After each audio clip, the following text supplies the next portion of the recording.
If a woman starts ignoring you, it's not random, and it's not always about you. Here's the truth most men don't want to hear. People don't come back because you chase them.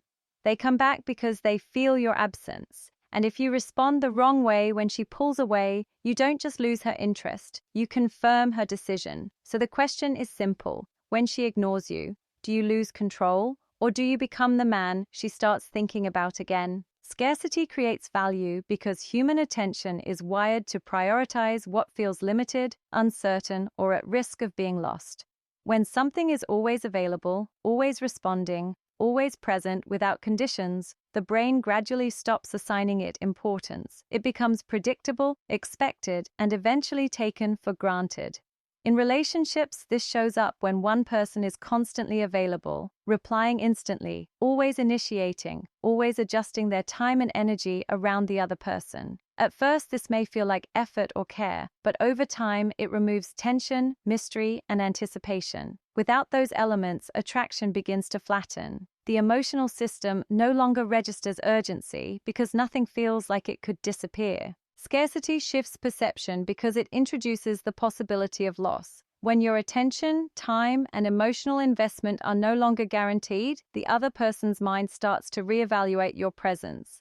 Suddenly, they notice the absence where there used to be consistency. The conversations that were once routine now feel quieter. The validation they used to receive effortlessly is no longer there. This creates a psychological gap, and the mind naturally tries to fill that gap by focusing more on you. Not because you changed your words, but because you changed your availability. People don't chase what they already have secured. They chase what feels like it might slip away. This doesn't mean disappearing randomly or playing manipulative games. It means understanding that your time and attention are resources, and when you treat them as unlimited, others will too.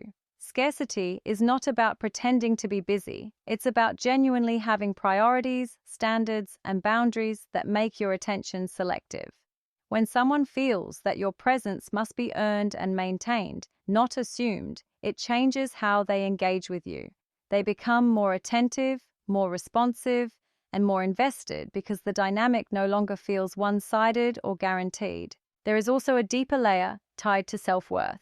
When you give unlimited access to someone who is inconsistent or pulling away, it signals that you don't value your own time highly. That perception directly affects attraction. On the other hand, when you naturally limit your availability in response to low effort or disinterest, it communicates that you operate from self-respect. Scarcity, in this sense, is not a tactic. It's a byproduct of standards. You are not withholding attention to get a reaction. You are allocating it based on what is reciprocated. That shift is subtle, but it completely changes how you are perceived. Emotionally, scarcity also rebuilds curiosity. When someone cannot predict your behavior or access you at any moment, their mind starts asking questions. What are you doing? Who else has your attention? Why aren't you reacting the same way anymore? That curiosity fuels attraction because it reintroduces uncertainty. Certainty makes people comfortable, but too much comfort removes excitement. Scarcity brings back that edge by creating space for imagination, and imagination is one of the strongest drivers of emotional engagement. Emotional certainty kills curiosity because the human mind is naturally drawn to what it doesn't fully understand or control. When someone feels completely certain about your feelings, your availability, and your reactions, the need to explore, question, or invest more energy into you starts to fade. In the early stages of attraction, there's always a level of unpredictability, small moments of doubt, anticipation, and discovery that keep both people mentally and emotionally engaged. That tension is what creates excitement. But when you remove all uncertainty by constantly reassuring, over-explaining, and making your intentions obvious at every step, you unintentionally remove the very element that fuels interest. The interaction becomes predictable, and predictability, while comfortable, rarely sustains attraction over time. This often shows up when one person tries too hard to lock in the connection. They express too much too soon, reveal all their emotions without restraint, and consistently make themselves available without any variation. On the surface, it may seem like honesty and effort, but psychologically, it eliminates the challenge. When someone knows exactly how you feel and believes you're not going anywhere, regardless of their behavior, they stop investing at the same level. There's no longer a reason to wonder about you, no reason to earn your attention, and no emotional tension to keep them engaged. The mind shifts from pursuit to comfort, and from comfort to indifference. It's not that they consciously decide to lose interest, it's that the dynamic no longer stimulates curiosity or emotional involvement. Curiosity thrives in space, not in certainty. When there are gaps in communication, moments where you're not immediately available, or times when your behavior isn't entirely predictable, it creates room for the other person to think about you. They start to fill in those gaps with their own imagination, and that process strengthens emotional attachment. The less they know with absolute certainty, the more they try to understand, and the more mental energy they invest. This doesn't mean being confusing or inconsistent for the sake of it, but it does mean allowing natural space in the interaction instead of trying to control how they perceive you. Over-controlling the narrative by constantly clarifying your feelings or seeking reassurance removes the mystery that attraction depends on. There's also a connection between emotional certainty and perceived value. When you give someone full access to your emotions without requiring consistent effort in return, it signals that your feelings are easily secured, and what is easily secured is rarely deeply valued. People are more invested in what they feel they've had to earn or figure out over time. When everything is laid out clearly from the beginning, there's no sense of progression, no gradual build, and no emotional reward for their involvement. The experience becomes flat because the journey is removed, leaving only a static state of knowing rather than an evolving process of discovery. Maintaining a level of emotional discipline changes this dynamic. Instead of reacting to every shift in their behavior or trying to eliminate all uncertainty, you allow the connection to unfold at a pace where curiosity can exist. You express interest, but you don't overextend it. You engage, but you don't make yourself completely predictable. This balance keeps the interaction alive because it mirrors how attraction naturally develops, through moments of clarity mixed with moments of uncertainty. When someone cannot fully predict you, they stay mentally engaged, and that engagement is what keeps curiosity active over time.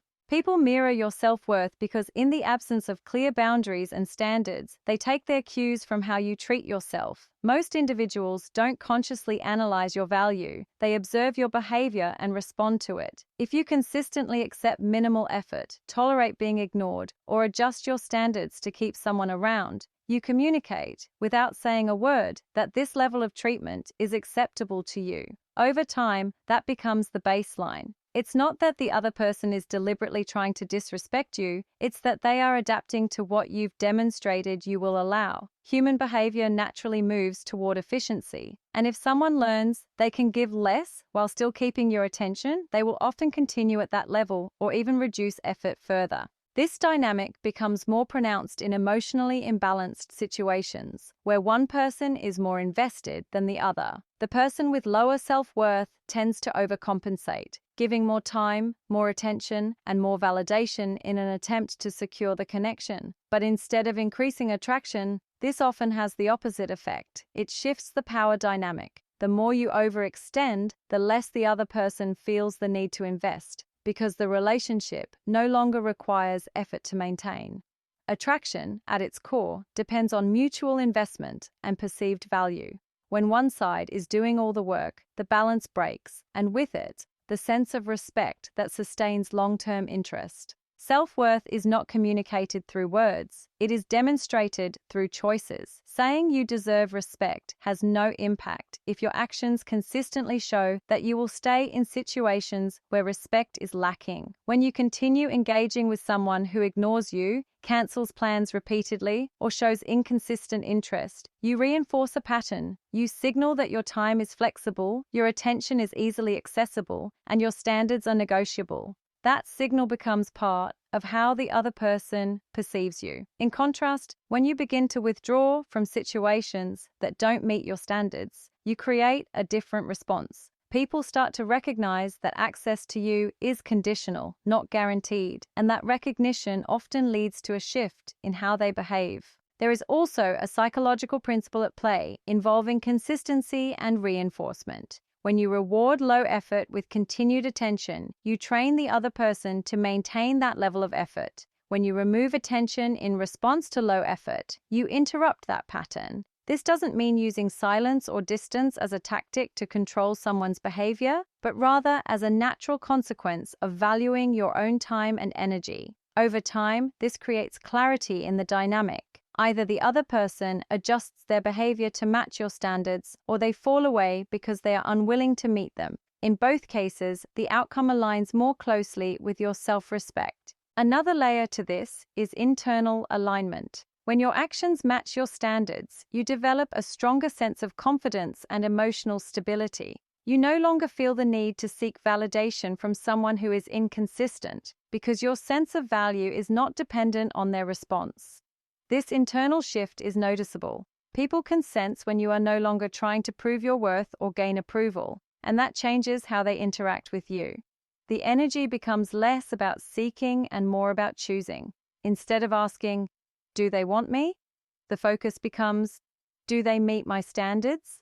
And that shift alone alters the entire dynamic of attraction and respect. Detachment rebuilds attraction because it restores emotional balance and removes the pressure that often drives people away. When you become too emotionally invested too quickly or attach your sense of stability to another person's behavior, your actions start to reflect that dependence. You overanalyze their messages, react to every small change in their tone, and prioritize their attention over your own focus and purpose. This creates an imbalance where your emotional state is tied to their responses. That kind of attachment doesn't feel grounding to the other person. It feels heavy. It signals that your center of gravity has shifted toward them, and that pressure can reduce attraction because it removes the sense of freedom and space that healthy connections require. Detachment, in this context, is not about indifference or pretending you don't care. It's about maintaining control over your emotional state, regardless of what the other person does. When you are detached, you can like someone, spend time with them, and invest in the connection without making them the source of your validation or identity.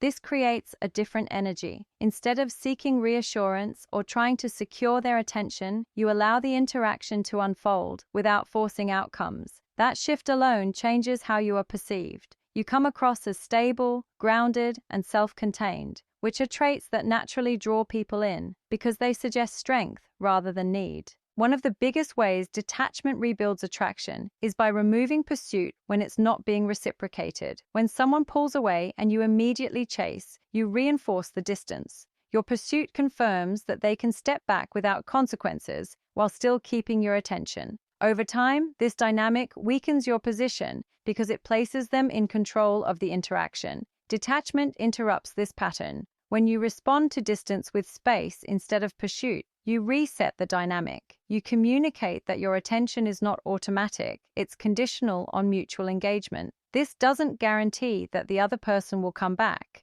but it ensures that you are no longer reinforcing a one-sided dynamic that undermines attraction. Detachment also reintroduces uncertainty, which is a key driver of emotional interest. When your behavior becomes less predictable because you are no longer reacting instantly or seeking constant connection, the other person's mind starts to engage more actively. They begin to notice your absence where there was once consistency. They wonder what has changed, what you are focused on, and whether they still hold the same place in your life. This mental engagement creates space for curiosity, and curiosity often leads to renewed attraction. It's not about playing games, it's about allowing natural gaps to exist instead of filling them with constant effort. Another important aspect is how detachment strengthens your self-perception. When you stop over-investing in someone who is inconsistent, you begin to reclaim your time, energy, and attention. You redirect focus toward your own goals, routines, and personal growth. This shift not only improves your life directly, but also changes how others see you. People are drawn to those who have direction and purpose beyond the relationship itself. When your life feels full and structured, your presence becomes something that adds value rather than something that depends on being valued. That distinction is subtle but powerful because attraction is often tied to how self-sufficient and grounded someone appears. Detachment also protects you from emotional overreactions that can damage a connection further. When you are not overly attached to a specific outcome, you are less likely to react impulsively to perceived rejection or distance. You don't feel the need to send multiple messages, demand explanations, or seek immediate clarity. Instead, you observe, you adjust, and you respond with intention rather than emotion. This level of control is rare and it stands out.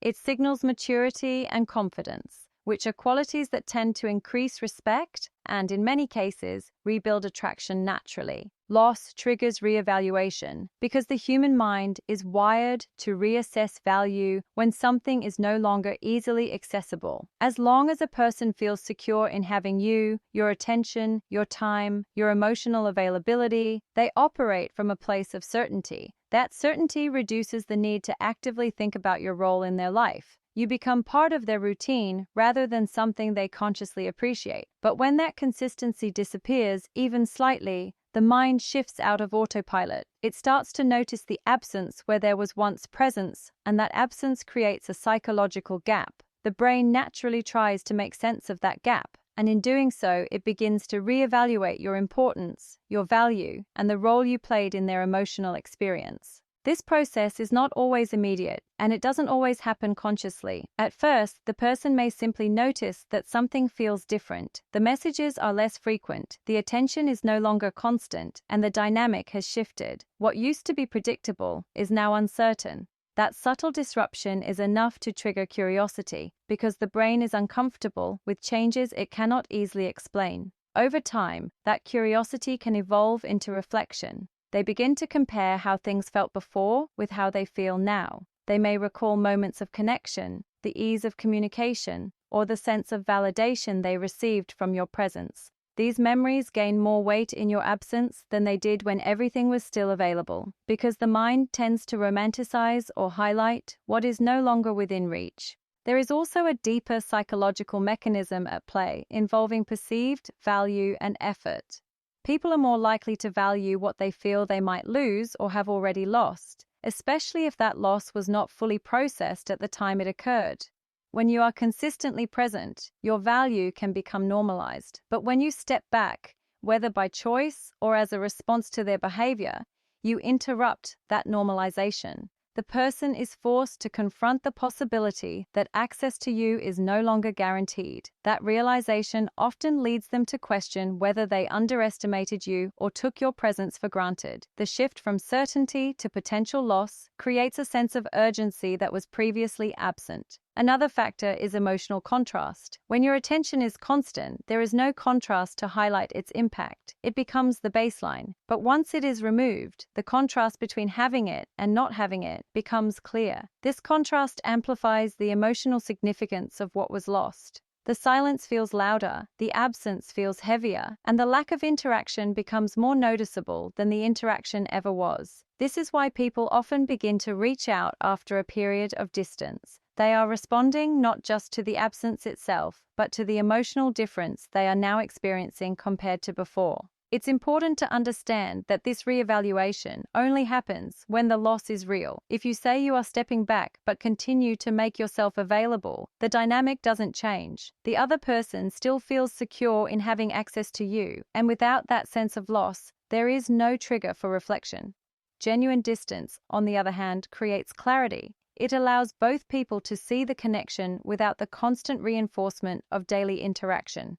In that space, the other person either recognizes your value and moves toward you, or they don't. But in either case, the situation becomes more honest and aligned with reality rather than sustained by habit or convenience. Emotional stability is attractive because it signals control, reliability, and internal strength in situations where most people tend to react impulsively. When someone remains composed under pressure, especially in moments of uncertainty, distance, or mixed signals, it creates a sense of groundedness that others naturally gravitate toward. In contrast, emotional instability often shows up as overreactions, mood swings, or a constant need for reassurance, which can make interactions feel unpredictable and draining. People are not just drawn to how you make them feel in positive moments. They are also influenced by how you handle tension, silence, and conflict. When your emotional state remains steady, regardless of external changes, it communicates that you are not easily shaken, and that kind of presence tends to stand out immediately.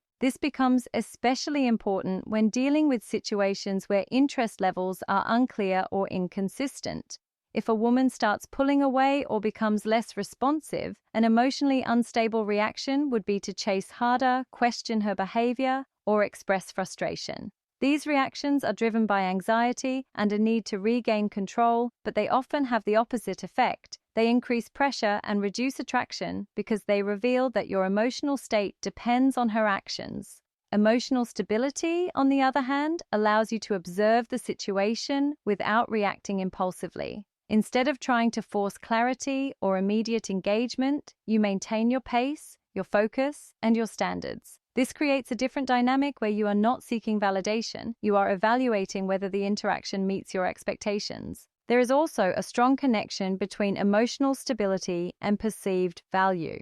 People tend to associate calmness with confidence, even if that confidence is not explicitly stated. When you don't react strongly to every change in behavior, it suggests that you have options, priorities, and a sense of self that exists independently of the relationship. This perception increases attraction because it shifts the dynamic from you needing the connection to you choosing it. On the other hand, when someone reacts emotionally to small changes, such as delayed replies or reduced attention, it can signal insecurity, which lowers perceived value. It suggests that the connection holds more weight for you than it does for them, creating an imbalance that weakens attraction over time. Emotional stability also influences how safe and comfortable someone feels around you. While attraction involves excitement and curiosity, long-term interest is often built on a sense of emotional security. When your reactions are consistent and measured, the other person knows what to expect from you. This predictability in your emotional responses does not reduce attraction, it enhances trust. They don't have to worry about triggering a negative reaction or managing your emotions, which allows the connection to develop more naturally. Stability creates space for both people to express themselves without fear of unnecessary conflict or volatility. Another important aspect is how emotional stability affects your decision-making. When you are not driven by immediate emotional responses, you are more likely to act in alignment with your long-term standards rather than short-term impulses. You don't feel compelled to send multiple messages to fix a moment of silence, and you don't tolerate behavior that consistently falls below your expectations.